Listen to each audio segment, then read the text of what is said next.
got from Pinlawn, who said cross-server guild invites and not cross-connected servers be nice since population is down.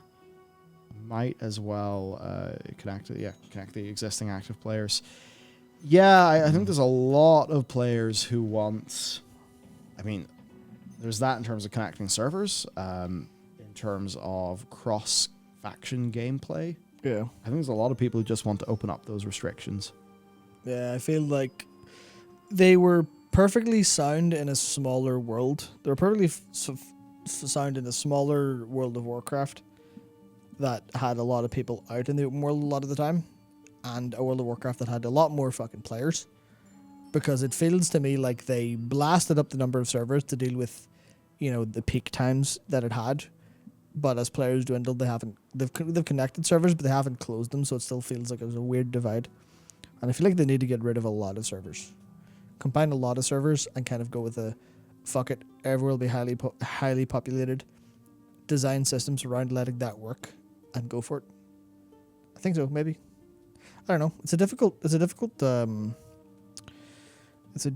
one because more players across server guilds all sounds good, and then you think of what it's like whenever you're at peak capacity or an expansion launches and everyone's gonna fucking nightmare. But cross server guilds, well, as long as cross server guilds don't fall into the same trap that cesspool guilds do, because then you just have one guild that is everyone on every server. Yeah. I'm sorry. Just I got caught there. I got sent.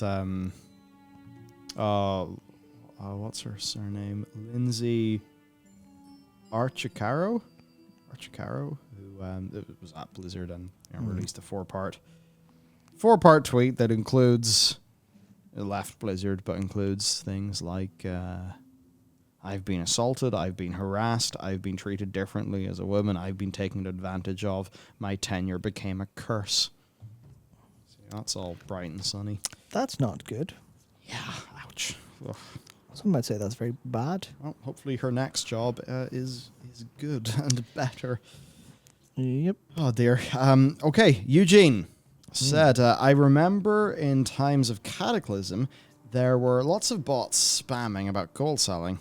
Now bot whispering, become Boost Raider, full-time job for $300 to $600 per month. Yep. Interesting. Because I'm assuming then, if you're playing on, on what is like income level? Because I mean, $300, $600 a month is obviously not the most. So is that like priced as a side hustle then? Or side hustle, or is the sort of thing you're looking at? Just countries where $300 to $600 a month goes a hell of a lot further, and using that as a labor force in an RMT driven, boosting situation. I mean, if you look at some parts of Eastern Europe, look at some parts of Latin America, $300 to $600 per month probably get you substantially as a full-time thing. But I mean, like, especially if you're doing it as a, not as a full-time thing, if you're doing it as a part-time. Also, $300 to $600 a month implies that, I mean, because I kind of know how boosting works. It's not, you don't always have to be there. It's not a 9 to 5. It's a, freelancing. You go, well, I'm available here. There's a call put out. You go, yeah, I can do that tonight. You do that night. Get your gold in most boosting circles. But I'm sure there's places where they're like, yeah, I'll have some money, some money instead. But I think it's as far as I'm currently aware, the vast majority of boosting that is accepted is done for gold by people, and the fear is the people at the top of those chains doing the RMT. I think that's the current fear. Yeah, totally. So it is. And yeah, we've got our final super that comes from Eugene, who said, solution for the faction imbalance. Single faction.